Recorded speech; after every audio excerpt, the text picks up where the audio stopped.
Hello guys, welcome to the fiction series. Today we are gonna see, what if Naruto was the Fox Memma? Part 1. If you want more awesome fan fiction like this, don't forget to hit that subscribe button, so without wasting any time, let's get into the video. Sitting on a small bed was a blonde hair boy with 3 whisker marks on each side of his cheeks. He stared at the clean wall he had just cleaned yesterday. His orange jumpsuit jacket sat on his bed, leaving him in his black chain shirt and orange pants. Naruto stared at the wall with a blank expression. He turned his head and looked at the green flat jacket he was rewarded after becoming a chunin. The village had been attacked during that time, and Naruto had helped a lot and show skills of a chunin, even taking down a Jinchuriki and his Biju. But Naruto really didn't care about all that stuff. He didn't care about being a chunin. What he cared about was jutsu. Jutsu was all he cared about. He wanted to learn every jutsu in the world. He wanted to discover the world. Do stuff nobody could even dream about. He was slowly starting not to even care about being Hokage after Lord Third died. Besides, all the job was about being the strongest and doing paperwork. He wanted to become Hokage for the village respect, but being Hokage would only fear them more. Who else wouldn't fear a demon with full control of you and have so much power? And now he was starting to careless about the village. Why protect something that won't protect you? It made no sense to Naruto. Naruto stood up and put on his orange jacket, not caring about his chunin jacket. Shikamaru and Sasuke all been granted the level chunin. Naruto walked out his house and closed the door and locked the door. The wind blew his hair and he was on his way to the clothing store ready to get rid of this orange outfit. Naruto left the store with his new outfit stored in a storage scroll Iro Sennin gave him. Naruto was now on his way to the library to look for some jutsu seals, but was stopped when Jiraiya appeared in a leaf shunshin, stopping him. "Ah Gaki, there you are, I was looking for you, and what's with that face? You should be proud being a chunin. Is it because Sarutobi died?" "No, just not in the mood today." "Ha well Gaki, you need to get in the mood because we need to go on a mission. Important mission, we need to find a new Hokage." Naruto rose an eyebrow, "A new Hokage already? Yeah, if we don't we would look weak, so are you up for it?" Naruto thought to himself as flashbacks from earlier flooded his mind about not caring for the village. "Only if you give me multiple jutsu scrolls, if not I have no interest in looking for a Hokage." Jiraiya dropped his head, "Fine, if the jutsu I have isn't enough, I will teach you a jutsu." "Alright, that's a deal. What time and day?" "Tomorrow 3 p.m. we leave, prepare for the trip." Jiraiya left in a leaf shunshin. Naruto stared at the spot that Jiraiya left. "Fool, really think I want to spend days with him? If I was I will be going crazy. I should get out of here before I do go crazy being in this village." Naruto made hand seals and summoned a platoon of clones. "Go and pack my stuff, go to ninja library, grab anything you can, go to the weapon shop, grab as much tools as you can." All clones saluted and went their separate ways. Naruto found out the secret of the forbidden clone jutsu from his fight with Neji and Gaara, gaining those memories. Now since old man is dead, nobody should be in the Hokage office, probably but some Anbu on guard. "I've been able to trick Anbu multiple times, and I can do it again." Naruto ran off into the direction of the Hokage tower. Naruto climbed through the window hinge as a roach. Anbu wouldn't even suspect this. Bugs always travel on the floor outside, so it wouldn't be suspicious if a bug entered through an open window. He noticed nobody was here, but he can feel the Anbu in the shadows on lookout. Naruto looked at the wall behind the chair and remembered it as a hidden door. He was able to see a small crack under the wall and he crawled under it. When he got in, it gave him deja vu from the time Mizuki tricked him. The room was jam-packed with scrolls, and on the highest shelf in a glass container was the forbidden scroll. Since he knew the Hokage must have put extra protection on it, he wasn't going risk alerting the Anbu. So he was going still the scrolls laying around like it was money. Naruto crawled and begun stilling multiple low-level jutsu like D rank and C rank. He also got his hands on a few A ranks and B rank and 1 S rank jutsu. Finished putting the scrolls up, he transformed back into a bug and left through the window. Gaining the memories of his clones, a devious grin came across his face, but you wouldn't be able to see it due to his transformation. He was going plan his escape tonight, sorry pervy sage, but you will have to search for this new Hokage by yourself, or maybe not. Naruto made it home to see his stuff packed, the room nice and clean, it smelled good. He peeked the scrolls and tools nicely packed and smile, and was grateful for his clones. But if he was to truly plan his escape knowing they was just in a battle with Suna and Kusa, they was weak and they will need all the power they need, even him for his QP power. He moved his bed from the wall and opened a secret floor. He made the floor to hide from villagers as a kid. He walked down the stairs and turned on the lights. Only a few stuff laid on a table but was useful. Naruto created a single clone and walked to his table. He grabbed a stim shot and ordered the clone to roll up its sleeve. It did as it was told and rolled up its sleeve. Naruto pressed the needle into the arm, injecting the blood. He had just created a blood clone. He always knew it would be useful for situations like this. When he was younger and continued to fail the clone test, he did research on every clone and blood clone caught his attention the most. Basically creating a literal clone of yourself that's stronger than other clones and act just like the real you. And stayed alive for as long as the real creator lived. From today and until you bring back the 5th Hokage, you're Naruto Uzumaki, the unpredictable ninja, knucklehead brat, goofball that wears a orange jumpsuit that screams kill me. The clone pointed to himself, if I'm you, who are you? Me, well, you can call me Memma Uzumaki, a Rouge ninja of the Leaf Village. Meet that old pervert at the gates at 3:00 PM for a mission to bring back the 5th Hokage. Well, I plan my escape. Oh, okay boss, well, what should I do as of now? Just act as how the old me would act, go do something, you know, check up on some people, hang out with people, just don't bother me. Yes sir boss. The clone ran out the hidden room and left out the house to act like the real Naruto. Now I think Memma Uzumaki needs a new makeover. Naruto left the room, closing the door and putting his bed back before going into the bathroom. He brought in his products for his new makeover. Naruto started to read the label. First, clean your hair, make sure all dirt is out your hair before using. And that's pretty easy. Do I take a shower or just wash my hair? I'll just wash my hair. Naruto turned on his sink and wrapped a towel around his neck and started to rinse his hair. When he finished, his hair was flat but clean. Naruto took the hair dye out the box and looked at the black hair dye. I think I may need a clone for this. Naruto created a clone, making it grab a chair for him while he leaned back in the chair, his head above the sink, while the clone dyed his hair. So why are you deciding to change our hair color? Aka, I said that I was leaving the village and I want to change my identity. I'm pretty sure what I think of you think of it as well, so how do you not know this?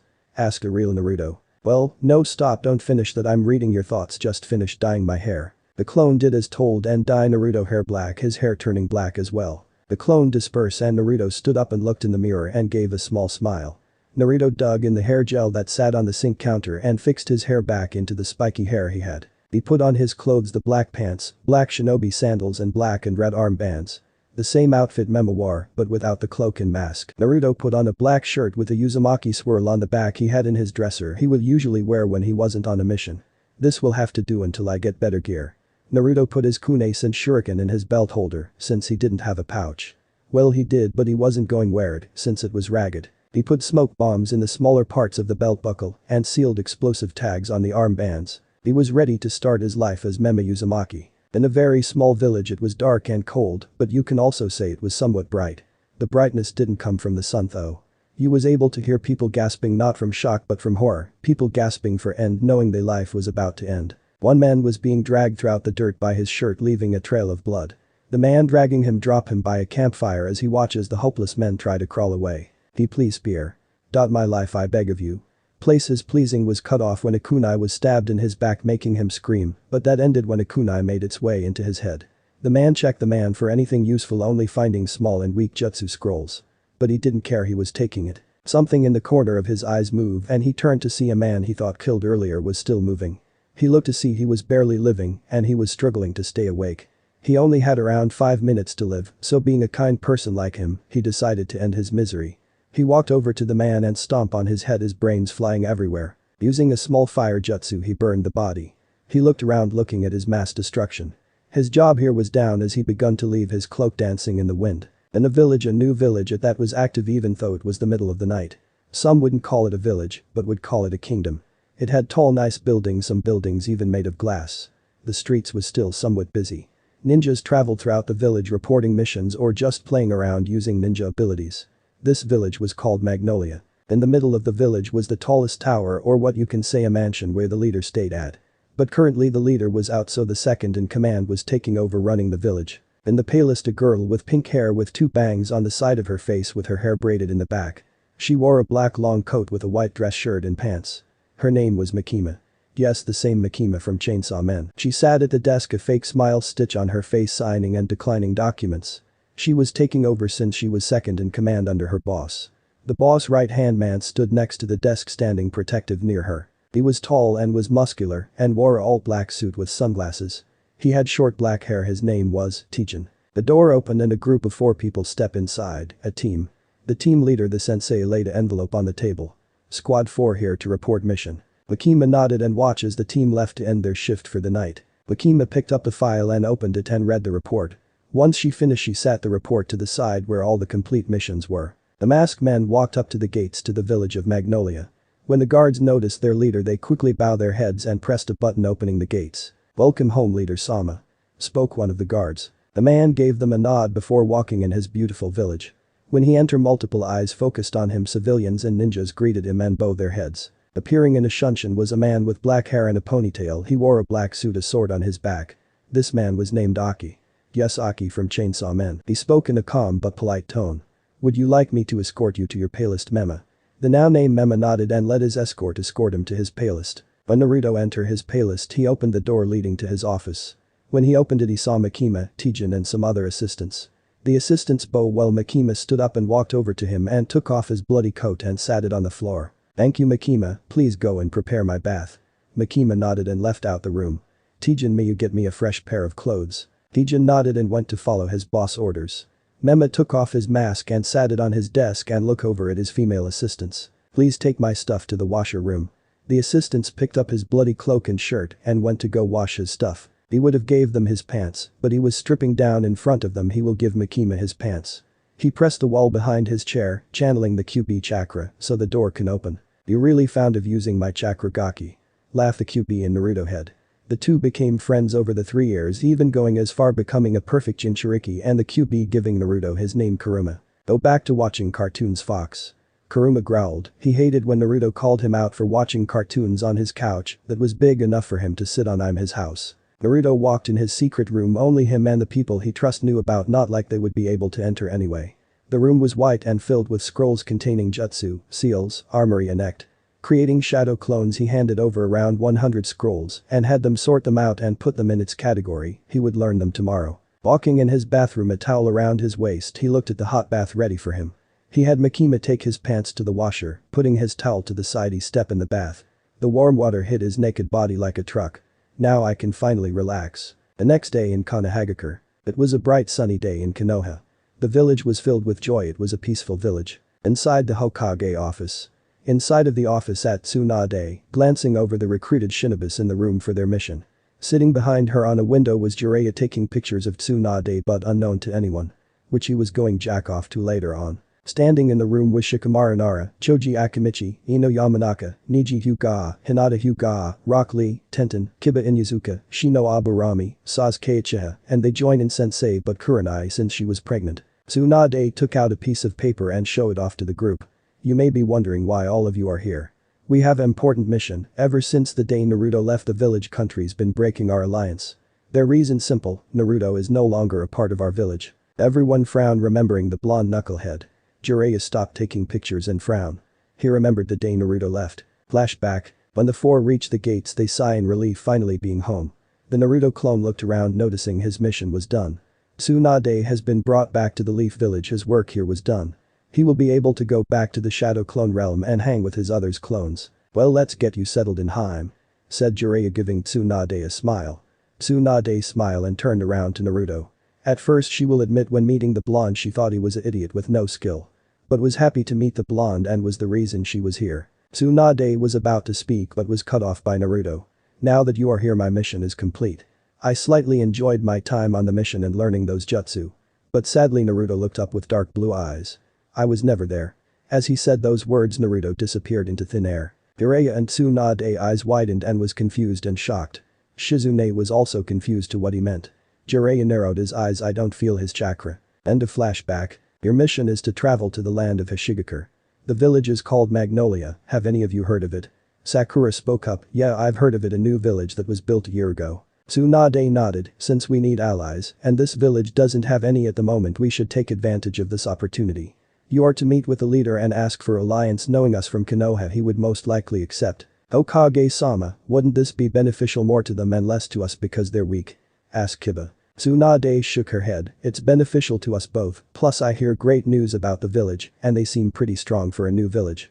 You're to pack for the mission and leave ASAP. In Magnolia. Naruto stood in his office with multiple figureheads. He was dressed in a long black cloak and black combat shoes. He wore black gloves and his white mask. Lord Memma, I wish you luck on your trip. Spoke a man with green hair with black eyes that wore a traditional outfit for figureheads. A white long coat with gold outlines and a white suit. Naruto nodded to the man. Before you go, you must wear your hat, Lord Memma, said a girl in a sweet voice who had long black hair and purple eyes. A smile, a genuine smile, stitched on her face while she handed the black Kage-looking hat toward Naruto. Naruto groaned and took the hat, placing it on his head. "Oh, you should also remove the mask, it would be disrespectful and untrustworthy to the other village," said the girl whose name was Amari. Naruto groaned again, making everyone chuckle. Naruto removed his mask. His face was no secret to anyone in the room or his village, he just felt comfortable with it on. "I will just use my cloth." Naruto dug in his cloak pocket and wrapped the cloth mask, only covering his bottom face up to his nose. Naruto did a standing bow to his group of higher-ups. Even though he was the leader, they all respected each other. "I will be taking me leave now.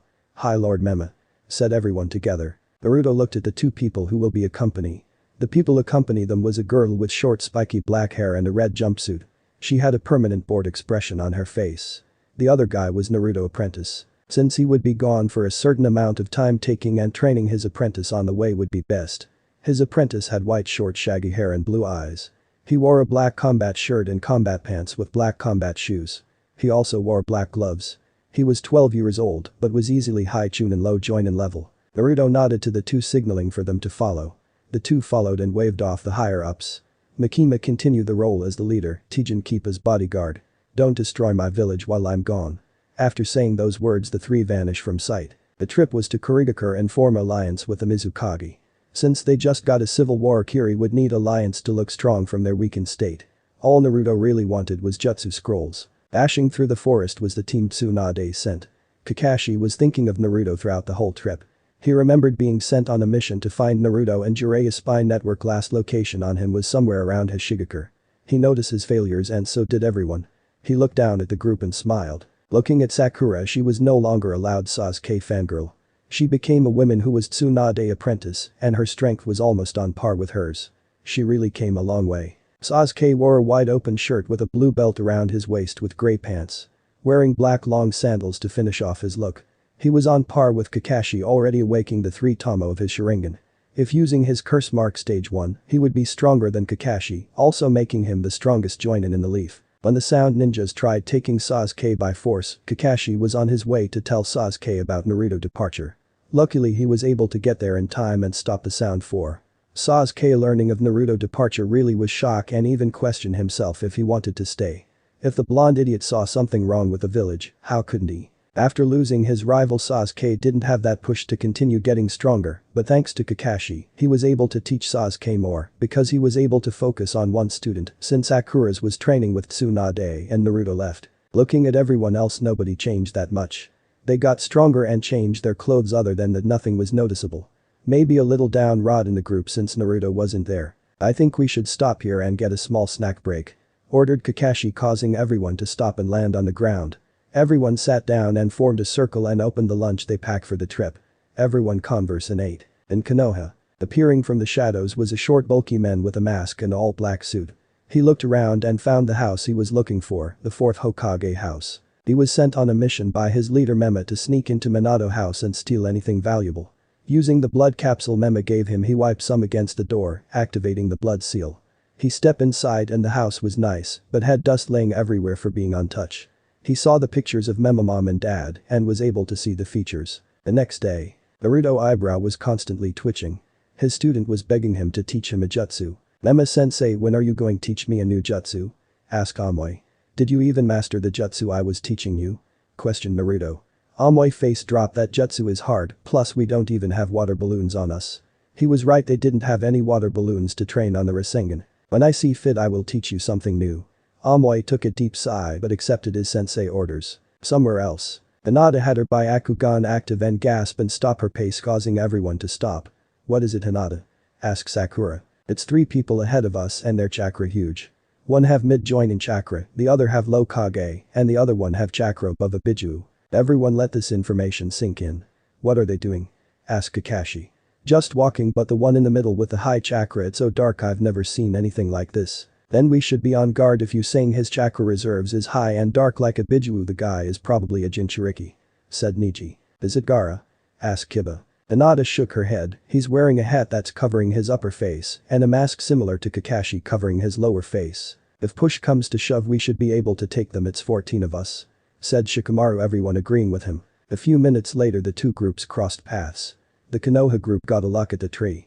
A kid, a girl with a red jumpsuit and the one who seemed to be the leader. He had a hat and a mask similar to Kakashi shadowing his face. Wearing a black cloak. Naruto also took notice of the group but didn't care about them, but did wonder why was a large group sent out on a mission for.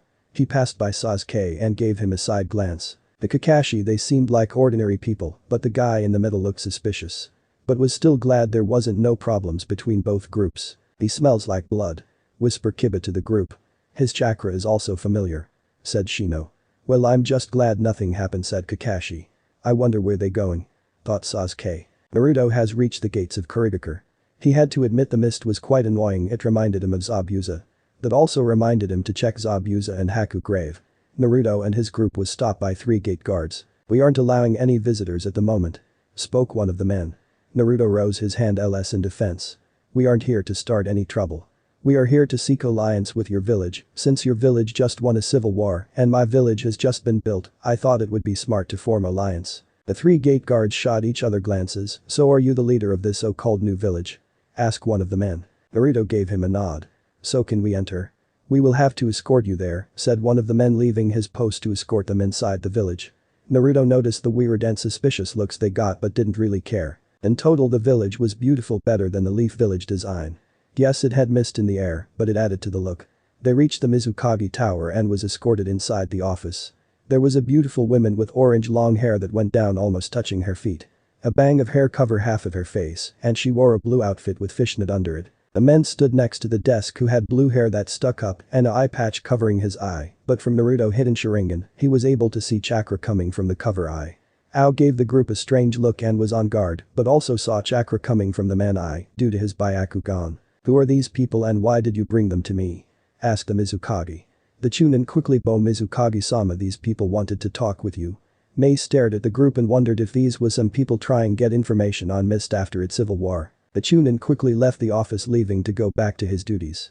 Naruto cleared his throat. Mizukage don't know, I came here on friendly terms seeking alliance. Mei raised an eyebrow. An alliance? Why would someone seek alliance with Mist knowing its state as of now? Don't lie to me or I'll kill you. Naruto laughed at the bold statement she made. He knew she was strong because she was a Kage, but going as far to say she would kill him was a joke. That is why I seek alliance, knowing that your village is at its lowest right now, other nations can come attack you. I also have new village that I made, so I think we both could benefit from this alliance. Mei narrowed her eyes at the figure. Let me see your face, I want to know who I'm dealing with. Naruto sighed, but made sure to activate a gain jutsu over his Sharingan eye. He removed his hat and took off his cloth mask. Mei instantly blushed but hid it quick.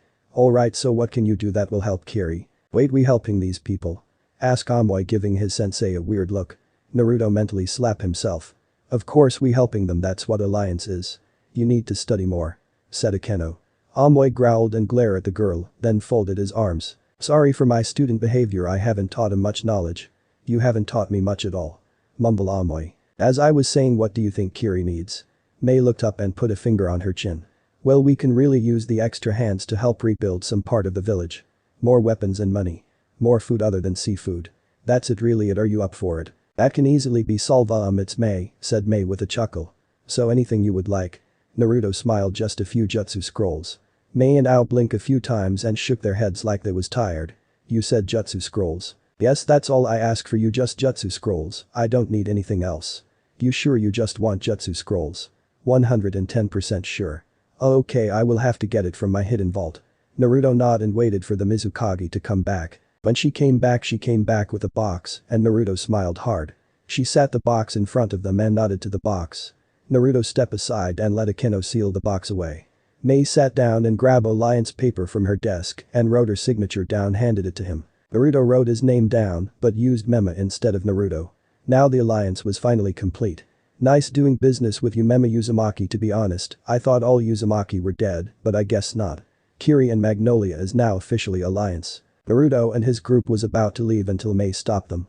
Also, if you see the 7 ninja swordsmen blade, please bring them back, we've been looking for Kubikirabacho and Samahata. Naruto looked at her confused. You haven't reclaimed Zabuza blade? Mei shook her head. Do you know where it is? Naruto nodded his head. I met him when I was a kid, I also fought him after we killed him, we used his sword as a headstone. What? Mei and Ao both shouted. You used one of the 7 swords of Kiri as a headstone? Said Ao, who was now furious. Stop crying, I'll get it back and have one of my summons bring it back to you. And with Samahata as with Kisame, I have to deal with Akatsuki anyways, when I see him I will bring it back. What makes you so confident you can beat Kisame? Asked Mei. You underestimate my strength. Mei smiled and shrugged. Maybe I am, maybe I'm not. Let me show you just a taste of my power. Naruto sent out a chakra push, pushing out a small bit off his chakra. When he did this, Mei's desk flew and was sent flying out the window, and his chakra washed over the whole village.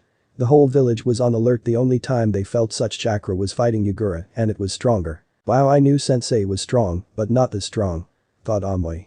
Akeno had to hold onto the wall with her chakra, and her bored expression was wiped off her face. Stopping his chakra, he let everyone breathe. Turning around, he was ready to leave, but multiple Anbu guards burst into the room, weapons drawn. Mei arrows her handed, stopping them. She panted and caught her breath. Are you a Jinchuriki? Naruto turned around and gave her a smirk. One of the strongest, and that wasn't even 10% of my chakra, said Naruto, leaving out with his group, stunning everyone. Mei smiled and licked her lips. You should visit sometime, Memma, maybe even spar in bed, if you know what I mean. Everyone looked at Mizukage with shock expression while Naruto put back on his mask. Sensei, she just offer you sex. I know, Brad, it's nothing new. In Konoha prison, a red-haired girl sat in her prison cell staring at a picture. It was of her and a blonde-hair boy. She heard a tray slide under the cell gate and looked up to see a purple-haired girl bring her food. She got out the bed and quickly went to the cell door. Let me out of here, I already gave you all the information you need. Anko smirked at the girl. It's not that we need more information out of you, it's that you was one of Orochimaru's lapdogs. Yu growled at her and her hand tightened around the bars. You act like I had a choice, even someone like you should know that. Anko scoffed and walked away to feed the other prisoners. Yu dropped her head and stared at her food. Water with fish and rice. She wasn't hungry nor had the appetite for it and went back to her bed staring at the picture. The only person that truly seemed to care for her. She was still able to feel his chakra after he let her mark him. She wanted to be with him because he promised to get the curse mark off her, but thanks to that old pervert it was off. But she still had plans to be with him. She wondered, did he think about her, did he care if she was alive or not? It was the worst experience ever. Being Orochimaru's servant was better. She didn't even know what was going on outside of the world. Sitting in these prisoners' outfits, only able to shower once a week. And her flute was gone. She couldn't help it anymore and begun to cry, her tears falling on the picture. Will you ever come for me, Naruto? Flashback. When Naruto left, he had stumbled onto a base in the middle of nowhere. It looked sus, but he went with his gut and entered the base.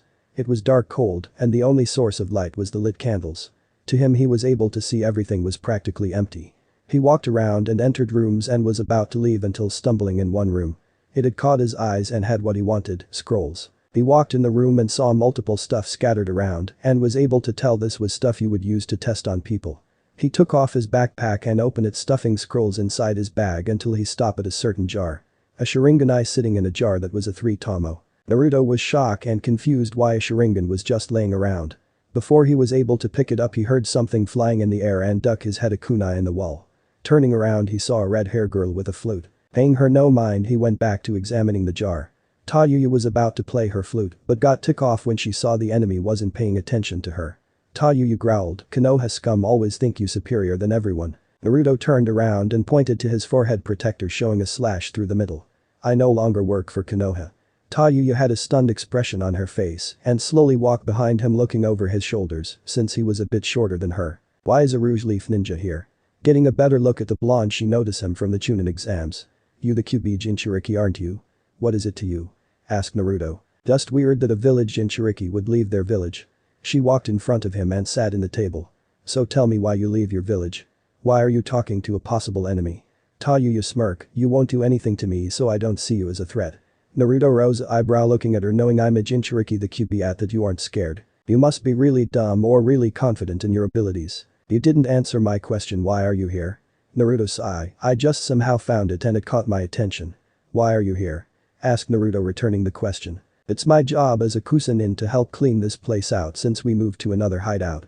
Kusa ninja, that means this is Orochimaru hideout. Yu nodded her head. That's how you know I'm a Jinchuriki. What's your name, blondie? Uzumaki Naruto, but you can call me Memma for now on. Your eyes widened, did you say Uzumaki? I didn't stutter, did I? You growled at Naruto, I didn't expect to find a Uzumaki here like myself, it makes me more interested in you. Naruto looked at her questioningly, there's a Uzumaki clan. You looked at him weird, your village must haven't told you anything. Naruto shook his head negative. As expected, let me guess this how all Jinchuriki are treated. Naruto gave her a nod, finishing reading the notes on the Sharingan. Well, bad news, everyone dead but us. That's a shame. Thought Naruto. Naruto was ready to leave until Yu grabbed his arm.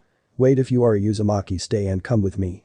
Naruto looked at her and his eyes went to her neck. He touched her neck and Tayuya thought he was a pervert until she noticed he was touching the mark.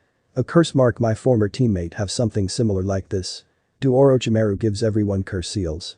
Tayuya slapped his hand away and had a down face. Knowing you have a curse seal, let me guess he hurts you and orders you around like a puppet, am I right?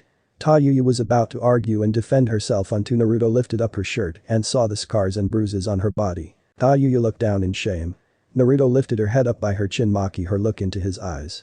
We share each other blood and I don't want to see my family being abused and treated like a slave.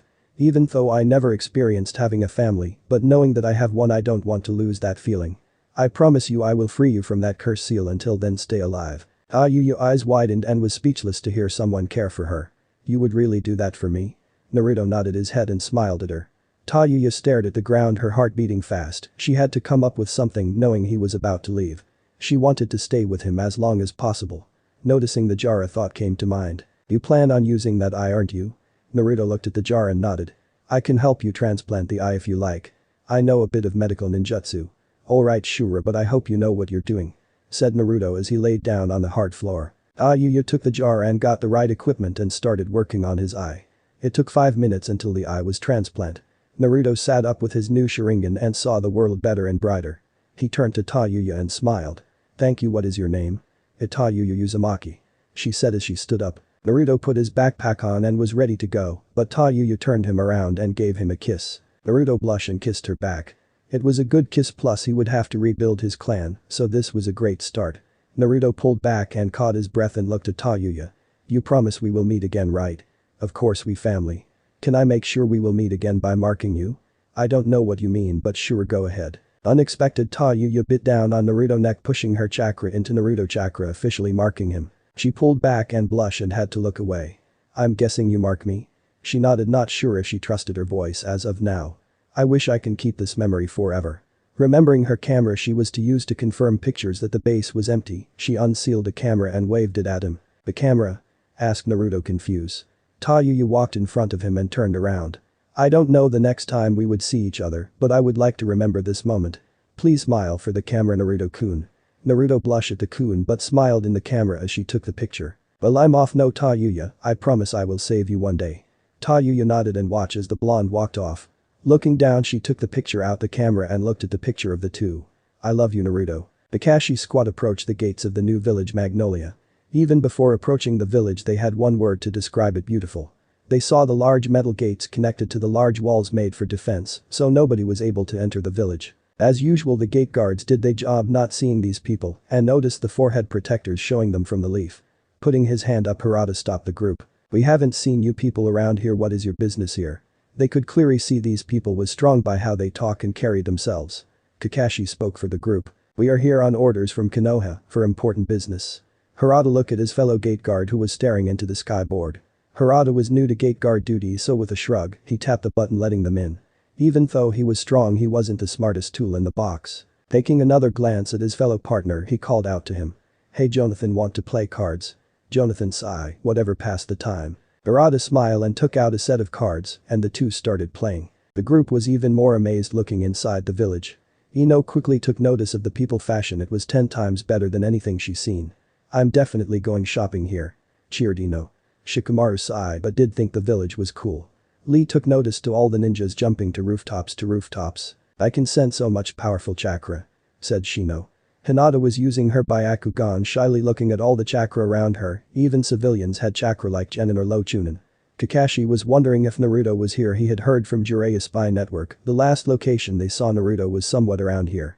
But Jiraiya wasn't allowed to enter the village due to it not being finished built. Let's not get distracted, the reason we here is to form alliance, said Sasuke, everyone agreeing with him. I'm guessing that mansion is where the leader is at, said Asuma, gaining everyone attention. Alright, we would head there. Kakashi ordered the group to follow. Reaching the mansion they was allow entry. It was a nice mansion, the primary color white and gray. They noticed it wasn't any stairs, but something called elevator. Taking the elevator they pressed the button that said boss. It was to the top for a second to the roof. They noticed 2 double doors and automatically knew it was where the leader resigned. Plus a man standing outside the door was a giveaway. Aki gave the group weird looks, having to question them what was their business to be here. Again Kakashi had to talk for the group, saying it was an important meeting with the leader. Even though the leader wasn't here, but Makima was the second head he let them inside. Entering the room everyone was taken aback, the leader was a female. But the boys gave her looks noticing her beauty. Makima looked at the group giving them a fake smile she always gave everyone. The only one to earn a real smile was Naruto. "How may I help you?" Kakashi walked up and cleared his throat. "We would like to schedule an alliance with you, Hashirama." Makima tilted her head amused and almost cracked a laugh. "I'm sorry but I'm not the leader on the leader can sign alliances. Since you from Konoha I can assign you rooms if you would like to stay." The group was confused. If this wasn't the leader, who was this? "Wait, if you're not the leader, who is and who are you?" asked Sakura. Makima smiled. "I'm the leader, second head. The leader had left and won't be back until 3 days. So would you like a room to wait in?" Everyone nodded. "Teijin, can you escort these people to a room at a hotel?" Teijin didn't even speak and walk over to the door opening, letting the group go first. Before leaving, Kiba asked the girl for her name. Makima smiled. "It's Makima." Kiba blushed and walked off with his group. The door closed and the fake smile dropped off Makima's face. She was going get ready for a shower. Even though she knew what her master only wanted was jutsu scrolls, she still couldn't sign alliance without his signature. Opening a door to her left, it led to the room her and Naruto shared. Only she knew Naruto's real name and his background history. And was a little shocked to see his former village seeking alliance. Going in the dresser, she grabbed a pair of change clothes and a towel for her shower. It'd been 3 days since Naruto had made an alliance with Kiri. He used shadow clones to help rebuild some part of the village and was able to give them Zabuza blade back.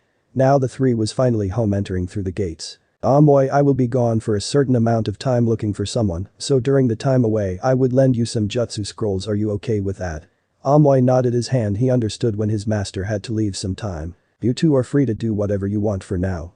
Akeno sighed in relief, leaving in a shunshin. So did Amoy. Naruto walked through the streets and received respect. People nodded him or bowed towards him. Reaching the mansion, he walked inside and went straight to his office.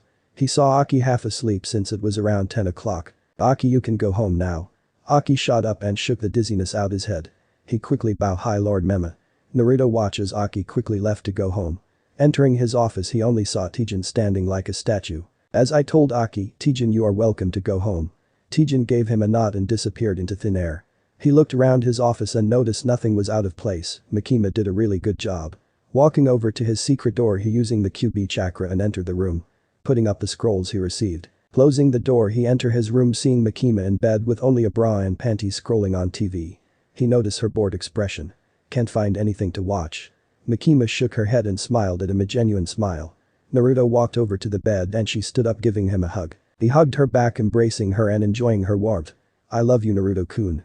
Naruto pulled her into a long deep kiss. Only having to pull away when they both needed air. "I love you too, Makima, but I think I need to take a shower first." Naruto woke up the next day. Makima's head rested on his chest and her legs in between his legs. He lifted himself, waking Makima up. She groaned, but he didn't really care and stepped out of bed. He went straight to the bathroom to clean and fully wake himself up. When he tried turning on the sink water, he noticed his skin was cracking. Besides, he would have to go back to the chambers again to hard his skin. Some people thought this was his real appearance, but it was nothing but a layer to protect his skin in battle. It was something similar to Gaara's sand layer. But to fully heal it would take a week, which he wasn't waiting a week to deal with his enemies. Walking out his room, he was fully dressed. All he had to do was get his weapons. He wore a long black cloak that went down to his feet. White fur around the neck and eye patch over the Sharingan eye. Using QB chakra to open the door, he entered the room looking for the right weapons. "Finally, Brad, I've been waiting to see your true power." Chuckled the Kuruma in his head. "You know, it got boring watching you pick on those weaklings, so who you after now?" "Orochimaru, he's a threat, plus I wonder if Tayuya's still there." "You still have feelings for her?" "Of course, she's a Uzumaki, and I also promised to be with her, and I always keep my promises. I just hope Makima and her get along."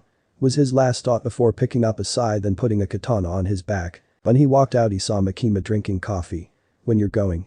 Naruto knew she was asking, but it felt like she was demanding him. "I have enemies to deal with, so you will be taking over again." "You do know the Konoha came here for alliance, right?" questioned Makima, shocking Naruto. "Do they know who I am?" Makima shook her head. "I don't think so, but they are here in a hotel." "Who was the people?" "It was like 14 of them. I'm not describing all of them." Naruto groaned. "Probably my old friends and sensei."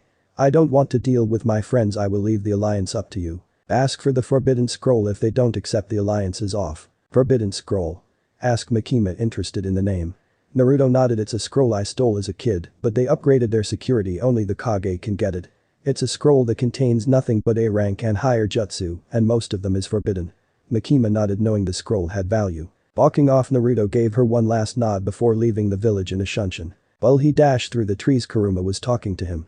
"So kid, how would you find his hideout? I'm pretty sure he relocated." Naruto didn't even think about this and blushed red in embarrassment. "You're right, but I have an idea. I'm heading to Kusa, they should know where he's at." "That's somewhat around Konoha, isn't it? Are you willing to risk being seen?"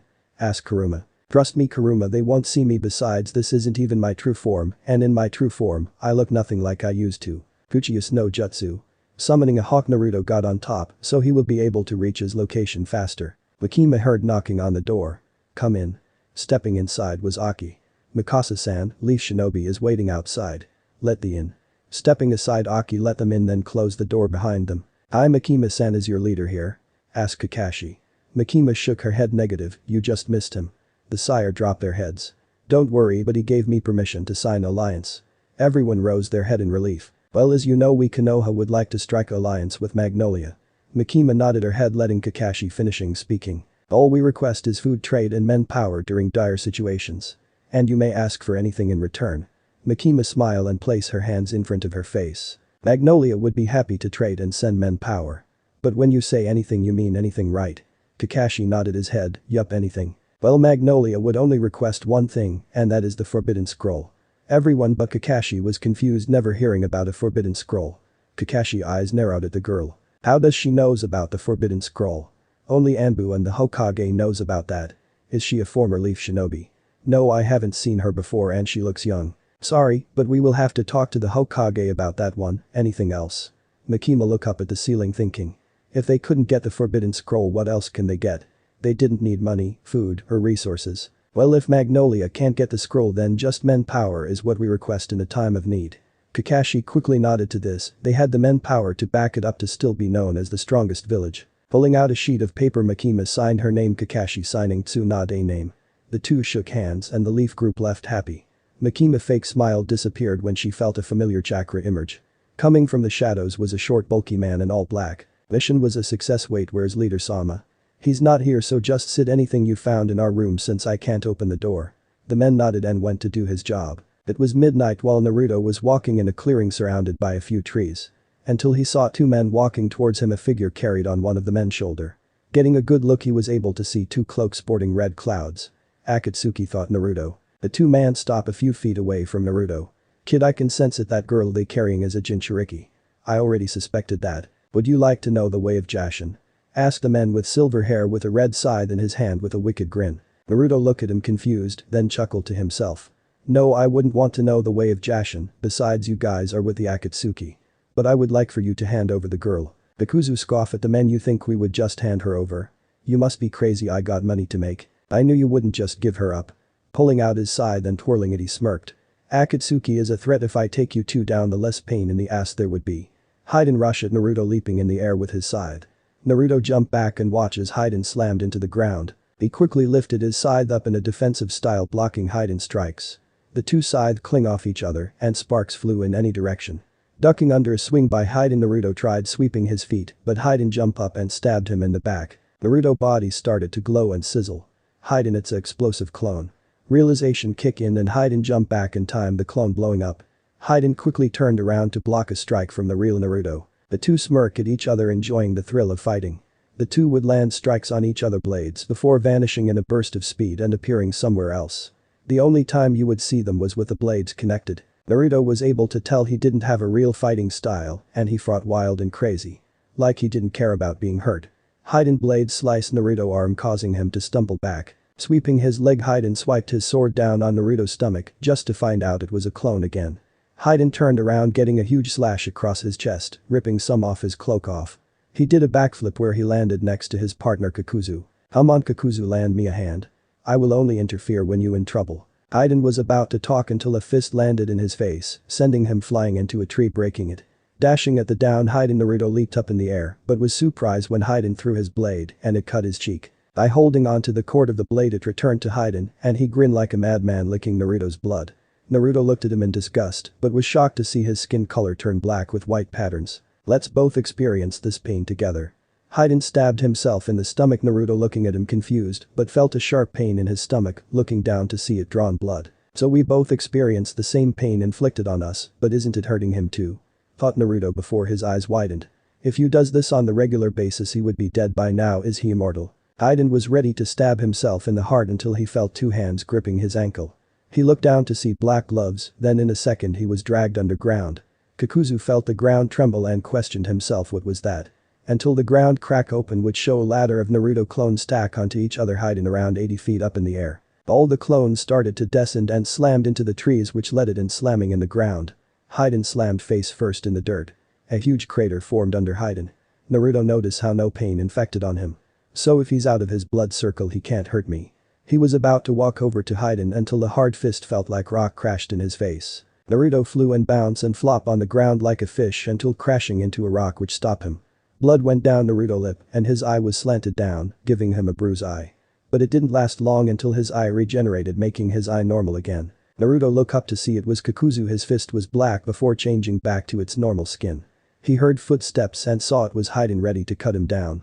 His finger twitched and a lighting blade stabbed through Haiden's throat.